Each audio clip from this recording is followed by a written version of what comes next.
Hi friends, പുതിയൊരു വീഡിയോയിലേക്ക് എല്ലാവർക്കും സ്വാഗതം. ചന്ദ്ര വീടിന്റെ ഉമ്മറത്ത് ധർണ നടത്തുകയാണ്. എന്നിട്ട് ശരത്തിന്റെ സഹായത്തോടു കൂടി കുറെ ആളുകളെ അവിടെ വരുത്തുകയാണ്. എന്നിട്ട് അവരെ കൊണ്ട് പ്രശ്നം ഉണ്ടാക്കിപ്പിക്കുകയാണ്. അങ്ങനെ പ്രസിഡന്റ് അവിടേക്ക് വരികയാണ്. എന്നിട്ട് ചന്ദ്രയുടെ സമരം ചെയ്യൽ അവസാനിപ്പിക്കുകയാണ്. എന്നിട്ട് സിദ്ധുവിനോടും അച്ഛനോടും പ്രേമയോടും രംഗനോടും കൂടി പ്രസിഡന്റ് ചന്ദ്രയുടെ മുന്നിൽ വെച്ച് സംസാരിക്കുകയാണ്. ജോലിക്ക് വേണ്ടിയാണ് ചന്ദ്ര ഇങ്ങനെ ഒരു സമരം ചെയ്യുന്നത്. അപ്പോൾ അതിലൊരു ന്യായമുണ്ടല്ലോ, ജോലിക്ക് നിങ്ങൾ പറഞ്ഞു വിടാൻ സമ്മതിക്കണമെന്ന് പറഞ്ഞപ്പോൾ പ്രേമ പറയണേ, ജോലിക്ക് പോകുന്നത് കൊണ്ടൊന്നും ഞങ്ങൾക്ക് ഒരു കുഴപ്പവുമില്ല. പക്ഷേ ഇവൾക്ക് തോന്നിയ സമയത്ത് വരാനും പോകാനൊന്നും പറ്റില്ല. ഇതൊരു വീടാണ് എന്ന് പറഞ്ഞപ്പോൾ പ്രസിഡന്റ് പറയണേ, ജോലിക്ക് സമ്മതിച്ചു എന്ന് കരുതിയിട്ട് ഇവർ പറയുന്നത് പോലെ നിങ്ങൾക്ക് തോന്നിയ സമയത്ത് വരാനും പോകാനൊന്നും പറ്റില്ല. അപ്പോൾ ചന്ദ്ര പറയണേ, ഞാനൊരു വക്കീലാണ്, എനിക്ക് എപ്പോഴാണ് ഇവിടേക്ക് വരാൻ പറ്റുക എന്നൊന്നും പറയാൻ പറ്റില്ല. അതുകൊണ്ട് ഇങ്ങനെ കർശനമായ സമയത്തൊന്നും എനിക്ക് വരാൻ പറ്റണം എന്നില്ല എന്ന് പറഞ്ഞപ്പോൾ പ്രസിഡന്റ് പറയണേ, നിങ്ങൾ രണ്ടുപേരും അങ്ങോട്ടും ഇങ്ങോട്ടും പ്രശ്നമുണ്ടാക്കാൻ ഒരുങ്ങിയാൽ പിന്നെ ഇക്കാര്യം പരിഹരിക്കാനൊന്നും കഴിയില്ല. പിന്നെ ഈ വീട് എനിക്ക് വേണ്ടപ്പെട്ട വീട് തന്നെയാണ്. ഞാൻ ഇവിടുത്തെ പ്രസിഡന്റ് ആയതുകൊണ്ട് ഈ വീട്ടിലുള്ള എല്ലാവരെ കുറിച്ചും എനിക്ക് നല്ലതുപോലെ അറിയാം. അതുകൊണ്ട് രണ്ടുപേരും എനിക്ക് വേണ്ടപ്പെട്ടവർ തന്നെയാണ്. അതുകൊണ്ട് നിങ്ങൾ ഇങ്ങനെ ഒരു പ്രശ്നം പരിഹരിക്കാനാണ് നോക്കേണ്ടത് എന്ന് പറയുമ്പോൾ സിദ്ധു പറയണ, പ്രശ്നമൊക്കെ പരിഹരിക്കാം, പക്ഷേ ഇവള് ഇപ്പോൾ ഞങ്ങൾക്ക് വരുത്തി വെച്ച മാനക്കേടിന് അത് ആരും ഉത്തരം പറയും. അപ്പോൾ പ്രസിഡന്റ് പറയണ, അത് ശരിയാണ്, നിനക്ക് ഈ പ്രശ്നം ഉണ്ടാക്കുന്നതിൻ്റെ മുന്നേ ഒന്ന് സംസാരിക്കാമായിരുന്നില്ലേ? അപ്പോൾ ചന്ദ്ര പറയണ, ഞാൻ ഇതുവരെ ഇവരോട് ഒരുപാട് തവണ സംസാരിച്ചതാണ്, പക്ഷേ അപ്പോഴൊന്നും ഇവരനുസരിച്ചില്ല. അതുകൊണ്ടാണ് ഞാൻ ഇങ്ങനെ ഒരു സമരം തീരുമാനിച്ചത് തന്നെ. എങ്കിൽ ഇനി ഈ പ്രശ്നം ഇവിടെ വെച്ച് അവസാനിപ്പിച്ചേക്ക്, ചന്ദ്രയ്ക്ക് ജോലിക്കും പോവാം എന്ന് പറഞ്ഞിട്ടാണ് പ്രസിഡന്റ് അവിടെ നിന്നും പോകുന്നത്. അങ്ങനെ ചന്ദ്ര ഉദ്ദേശിച്ചതുപോലെ കാര്യം നടക്കുകയാണ്. അപ്പോൾ സിദ്ധുവിനും പ്രേമയ്ക്കും അച്ഛനും രംഗനും ഒന്നും ചെയ്യാൻ കഴിയുന്നില്ല. പിന്നീട് ശരത്ത് പാർവതിയോട് പറയണ്, അമ്മ എത്രയും പെട്ടെന്ന് സ്വാമിയെ പോയി കണ്ട് ജോത്സരെ പോയി കണ്ട് തീയതി കുറിക്ക് എന്ന് പറഞ്ഞപ്പോൾ അതിന് ഈ വീട്ടിൽ ജോലിയൊക്കെ ഒന്ന് കഴിയണ്ടേ, ജോലിയൊന്നും അമ്മ ഇപ്പോൾ ചെയ്യേണ്ട, ഇവിടെ നിന്നും ജോലിക്ക് പോകുന്നുണ്ടാവല്ലോ, അവർ ചെയ്തോളും ജോലിയൊക്കെ, അമ്മ ഇപ്പോൾ ജോത്സരുടെ അടുത്തേക്ക് പോവാൻ നോക്ക്. ഇനി അമ്മ ഉണ്ടാക്കിയിട്ട് തന്നെയാണ് അവർ കഴിക്കൂ എന്നുള്ള വാശിയൊന്നും വേണ്ട, ഓരോരുത്തർക്ക് വേണമെങ്കിൽ അവർ തന്നെ ഭക്ഷണം ഉണ്ടാക്കിക്കോട്ടെ. ഞാനിപ്പോൾ വല്ലാത്ത ടെൻഷനിലാണ്, ജോത്സരുടെ അടുത്ത് പോയി ഇനിയിപ്പോൾ ഇപ്പോഴൊന്നും കല്യാണം നടത്താൻ പാടില്ല എന്നൊക്കെ ജോത്സർ പറഞ്ഞാലോ എന്നുള്ള പേടി എനിക്കുണ്ട്. അപ്പോഴത്തേക്കും മുത്തശ്ശി അവിടേക്ക് വരികയാണ്. അപ്പോൾ മുത്തശ്ശി പറയണ, അത് ശരത്തുമോൻ പറഞ്ഞത് ശരിയാണ്, പക്ഷേ ശരത്തുമോൻ പേടിക്കണ്ട, അങ്ങനെ വല്ലതും ജോത്സ്യർ പറഞ്ഞാലേ അതിനുള്ള പരിഹാരവും കൂടി നമുക്ക് ചോദിക്കാം. അപ്പോൾ പാർവതി പറയണ, ആവശ്യമില്ലാത്ത സംസാരമൊന്നും ഇവിടെ വേണ്ട, അങ്ങനെയൊന്നും ജോത്സ്യർ പറയില്ല. അപ്പോൾ ശരത്ത് ചോദിക്കുകയാണ്, ഈ ജോത്സ്യരെ വിശ്വസിക്കാൻ പറ്റുമോ എന്ന് ചോദിക്കുമ്പോൾ ഈ ജോത്സ്യർ നല്ല ജോത്സ്യരാണ്, ഇദ്ദേഹം എന്ത് പറഞ്ഞാലും അത് അച്ചട്ടാണ്. സുധിയുടെയും ദേവികയുടെയും കല്യാണക്കാര്യത്തെക്കുറിച്ച് ഈ ജോത്സ്യർ പറഞ്ഞതാണ് ഈ വിവാഹം നടക്കാൻ പാടില്ല എന്ന്, പക്ഷേ ഞാനാണ് അത് അനുസരിക്കാതിരുന്നത്, എന്നിട്ട് പ്രശ്ന പരിഹാരവും പറഞ്ഞതാണ്, പക്ഷേ കല്യാണ തിരക്കിനിടയിൽ അത് മറന്നുപോയി, അതുകൊണ്ടല്ലേ എൻ്റെ മോന് ഇങ്ങനെ ഒരു അവസ്ഥ വന്നത്. അപ്പോൾ മുത്തശ്ശി പറയണേ, ഇനി ഒന്നുകൊണ്ടും പേടിക്കേണ്ട പാർവതി, നിത്യമോളുടെ കാര്യത്തിൽ അങ്ങനെ ഒന്നും ഒരിക്കലും ജോത്സ്യർ പറയില്ല, നീ ധൈര്യമായിട്ട് പോയിക്കോ എന്ന് പറഞ്ഞ് പാർവതിയെ ജോത്സ്യരുടെ അടുത്തേക്ക് പറഞ്ഞു വിടാണ്. ഈ സമയം ചന്ദ്ര പ്രേമയുടെ അടുത്തേക്ക് അഹങ്കാരത്തോടു കൂടി വരികയാണ്. ഞാൻ വിചാരിച്ചതുപോലെ കാര്യങ്ങളൊക്കെ നടന്നു എന്നുള്ള ഭാവത്തിൽ. എന്നിട്ട് പ്രേമയോട് പറയണേ, ഇപ്പൊ എന്തുണ്ടായി, ഞാൻ തന്നെയല്ലേ ജയിച്ചത്. അപ്പോൾ പ്രേമ പറയണേ, നീ ജയിച്ചു എന്നൊന്നും നീ കരുതണ്ട, ഓരോ തവണ ജയിക്കും തോറും നീ തോറ്റുകൊണ്ടിരിക്കുകയാണെന്നുള്ളത് എനിക്കറിയില്ല. ഇപ്പൊ നീ ചെയ്ത ഈ പ്രവൃത്തിയോട് കൂടി അച്ഛൻ പോലും നിന്നെ വെറുത്തു, നിന്നെ കുറച്ചെങ്കിലും സ്നേഹിച്ചിരുന്നത് അച്ഛനായിരുന്നു, ഇപ്പോൾ അച്ഛന് പോലും നിന്നെ വെറുപ്പാണ്. അതിനെ നിങ്ങൾ ആരും എന്നെ സ്നേഹിക്കണം എന്നുള്ളത് എനിക്കൊരു നിർബന്ധവുമില്ല, ജീവിതകാലം മുഴുവനും ഈ വീട്ടിൽ കഴിയുമെന്നുള്ളത് എനിക്കൊരു വിശ്വാസവുമില്ല. ഞാൻ പോകുന്നതിൻ്റെ മുന്നേ ഈ വീട്ടിലുള്ളവരെ എത്രത്തോളം ഉപദ്രവിക്കാൻ പറ്റുമോ അത്രത്തോളം ഞാൻ ഉപദ്രവിക്കും, അതിനുള്ള ഫൈറ്റ് ചെയ്തുകൊണ്ടേ ഞാൻ ഇരിക്കും എന്ന് പറഞ്ഞപ്പോൾ നിന്റെ ഒരു ഉദ്ദേശവും നടക്കാൻ പോകുന്നില്ലടി, കൂടുതൽ സംസാരിക്കാതെ എനിക്ക് ഭക്ഷണം എടുത്തതാ, നിന്റെ വേലക്കാരിയൊന്നുമല്ല ഞാൻ, വേണമെങ്കിൽ പോയി എടുത്ത് കഴിച്ചോ. അപ്പോഴത്തേക്കും രംഗൻ അവിടേക്ക് വരികയാണ്. പറയണേ, എന്നെ കൊണ്ട് വീണ്ടും ഈ ധർണ നടത്തിക്കേണ്ട, മര്യാദയ്ക്ക് എനിക്ക് ഭക്ഷണം എടുത്ത് തന്നോ, ഇനി ഞാൻ അടുത്തത് ചെയ്യാൻ പോകുന്നതേ സോഷ്യൽ മീഡിയയിലൂടെ ആവും നിങ്ങളെല്ലാവരെയും നാറ്റിക്കാൻ പോകുന്നത്, അതുകൂടി എന്നെ കൊണ്ട് ചെയ്യിക്കാൻ നിൽക്കണ്ട എന്ന് പറഞ്ഞപ്പോൾ പ്രേമ, എന്താടി നീ ഭീഷണിപ്പെടുത്തുകയാണോ, നിനക്ക് ഭക്ഷണം വിളമ്പിത്തരാൻ എനിക്ക് മനസ്സില്ല എന്ന് പറയണ. അപ്പോൾ രംഗം പറയണേ, വെറുതെ പ്രശ്നം ഉണ്ടാക്കണ്ട, ചന്ദ്രയ്ക്ക് വേണമെങ്കിൽ പോയി ഭക്ഷണം എടുത്ത് കഴിച്ചോ, ഇവിടെ ആരും തടസ്സം നിൽക്കുന്നില്ലല്ലോ, പ്രേമേ നീ ഇങ്ങ് വന്നേ എന്ന് പറഞ്ഞ് രംഗം പ്രേമയും കൂട്ടി പോവാണ്. അപ്പോൾ ചന്ദ്ര, എനിക്ക് ഭക്ഷണം ഒറ്റയ്ക്ക് എടുത്ത് കഴിക്കാനൊന്നും ഒരു മടിയുമില്ല, ഞാൻ തന്നെ എടുത്ത് കഴിച്ചോളാം, വെറുതെ പ്രശ്നമുണ്ടാക്കാൻ എൻ്റെ അടുത്തേക്ക് ഇനി വരാതിരുന്നാൽ മതി എന്നൊക്കെ പറയണ്. അങ്ങനെ ചന്ദ്ര വിചാരിച്ചതുപോലെ കാര്യങ്ങൾ നടന്നു എന്നുള്ള സന്തോഷത്തിലാണ് ചന്ദ്ര. ഈ സമയം സിദ്ധു നാട്ടുകാർക്ക് മുന്നിൽ നാണം കെട്ടതോർത്ത് വിഷമിച്ചിരിക്കുകയാണ്. അപ്പോൾ അച്ഛൻ വരികയാണ്. എന്നിട്ട് പറയാണ്, ചന്ദ്ര ഇങ്ങനെ ഒരു പ്രവൃത്തി ചെയ്തത് കൊണ്ട് നമ്മുടെ മാനം തന്നെ കപ്പൽ കയറിയതുപോലെ ആയില്ലേ. നാട്ടുകാർക്ക് മുന്നിൽ നമുക്കുണ്ടായിരുന്ന പേരും അഭിമാനവും നഷ്ടപ്പെടുത്തിയില്ലേ അവള്. ഇതിനൊക്കെ വഴി വെച്ച് കൊടുക്കണമായിരുന്നോ എന്നൊക്കെ ചോദിക്കുമ്പോൾ അച്ഛൻ എന്താ ഒന്നും അറിയാത്തതുപോലെ സംസാരിക്കുന്നത്? അവളിത് മനഃപൂർവ്വം ചെയ്തതല്ലേ. എന്തായാലും അവളെ എന്താണ് ചെയ്യാൻ നീ ഉദ്ദേശിക്കുന്നത്? ഞാൻ തീരുമാനിച്ചിട്ടുണ്ട് അച്ഛാ. എന്ത് തീരുമാനമായാലും എത്രയും പെട്ടെന്ന് നീ അതിനൊരു തീരുമാനമെടുക്കണം. അവളെ വീട്ടിൽ നിന്നും ഇറങ്ങിപ്പോകുന്ന സമയത്ത് അവൾക്ക് ഒരു ബുദ്ധിമുട്ടും രണ്ടു കൂട്ടർക്കും ഒരു ബുദ്ധിമുട്ടും ഉണ്ടാവരുത്. കാരണം അവളൊരു സ്ത്രീയാണെന്നുള്ളത് നീ ഓർക്കണം. ആർക്കും ഒരു ബുദ്ധിമുട്ടും ഇല്ലാതെ വേണം അവളെ ഇറക്കി വിടാൻ. അപ്പോൾ സിദ്ധു പറയാണ്, അവൾക്ക് എന്തോ ഒരു ലക്ഷ്യമുണ്ട് അച്ഛാ. അല്ല എന്നുണ്ടെങ്കിൽ അവൾ എപ്പോഴേ ഈ വീട്ടിൽ നിന്നും പോയേനെ. ആ ലക്ഷ്യം നിറവേറ്റാൻ വേണ്ടിയാണ് അവൾ ഈ വീട്ടിൽ നിൽക്കുന്നത് തന്നെ. അതെന്താണെന്നുള്ളതാണ് ആദ്യം കണ്ടുപിടിക്കേണ്ടത് എന്നൊക്കെ സിദ്ധു പറയാണ്. അപ്പോൾ അച്ഛൻ പറയാണ്, എന്ത് തന്നെ കാരണമായാലും നീ എത്രയും പെട്ടെന്ന് ഇതിനൊക്കെ ഒരു പരിഹാരം കണ്ടെത്തണം എന്ന് പറഞ്ഞിട്ടാണ് അച്ഛൻ എണീറ്റ് പോകുന്നത്. ഇങ്ങനെ പോയാൽ മോനെ സിദ്ധു ഇത് എവിടെ ചെന്ന് അവസാനിക്കും എന്നൊക്കെ പറഞ്ഞ് വിഷമത്തോടു കൂടിയാണ് അച്ഛൻ എണീറ്റ് പോകുന്നത്. അപ്പോൾ സിദ്ധു പറയാണ്, എല്ലാത്തിനും ഒരു പരിഹാരം ഞാൻ എത്രയും പെട്ടെന്ന് കാണും അച്ഛ എന്നൊക്കെ പറഞ്ഞ് അച്ഛനെ ആശ്വസിപ്പിക്കുന്നുണ്ട്.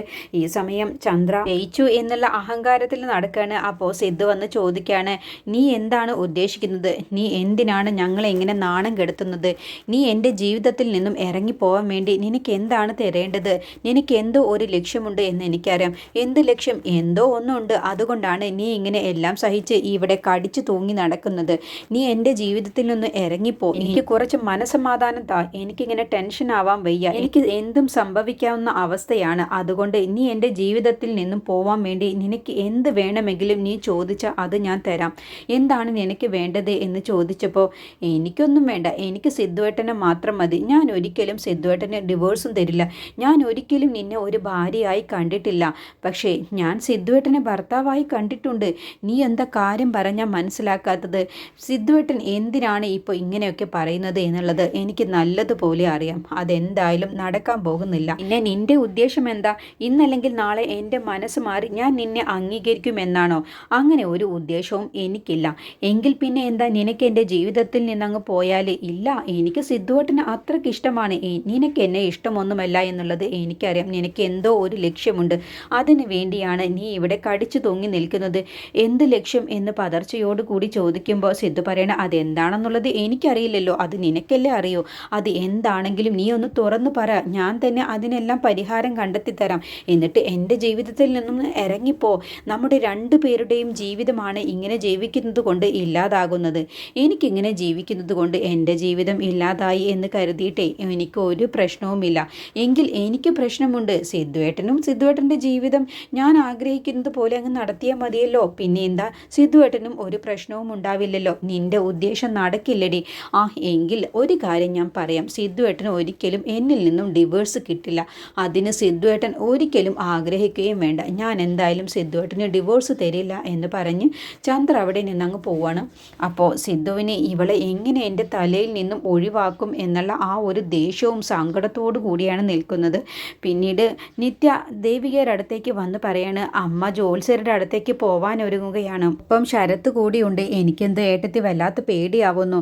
നീ ഒന്നുകൊണ്ടും പേടിക്കണ്ട. അല്ല ഏട്ടത്തി, സിദ്ധുവേട്ടൻ ഒപ്പം ഉണ്ടാവുമല്ലോ.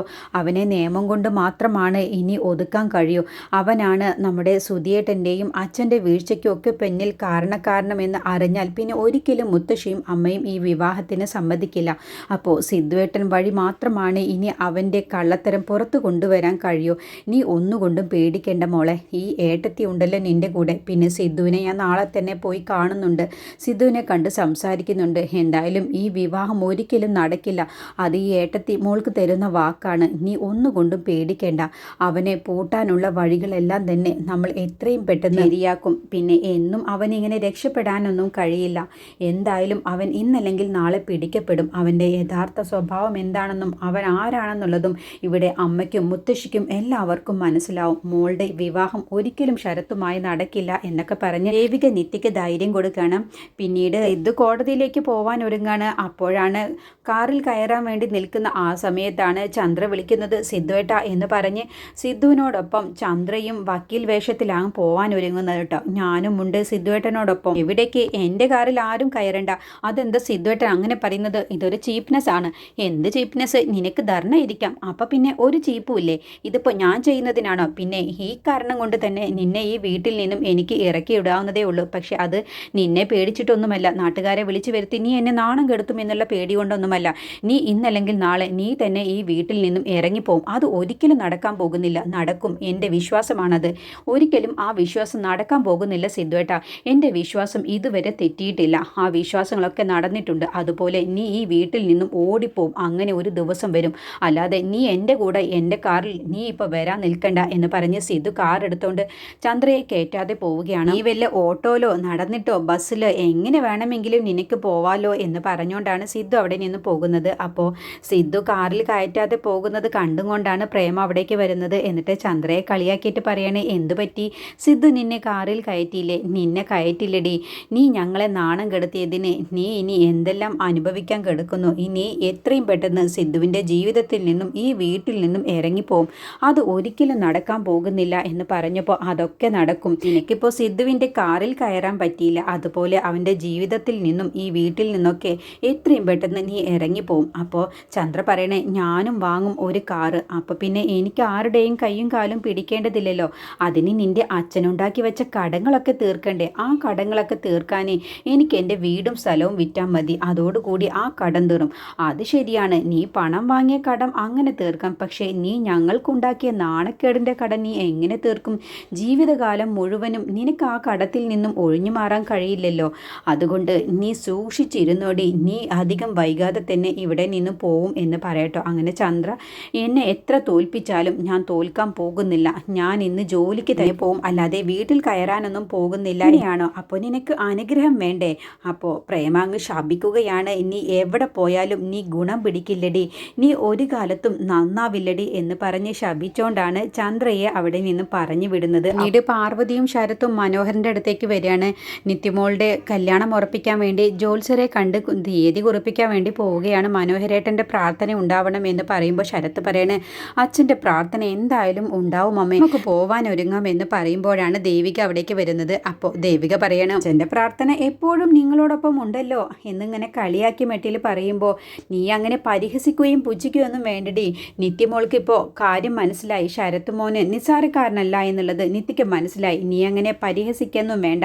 എൻ്റെ ശരത്തിന് എന്താടി ഒരു കുറവുള്ളത് എന്നൊക്കെ പറഞ്ഞ് ശരത്തിനെ പുകഴ്ത്തുമ്പോൾ, അയ്യോ അമ്മേ, എനിക്കങ്ങനെ ആരെയും പുച്ഛിക്കണമെന്നില്ല.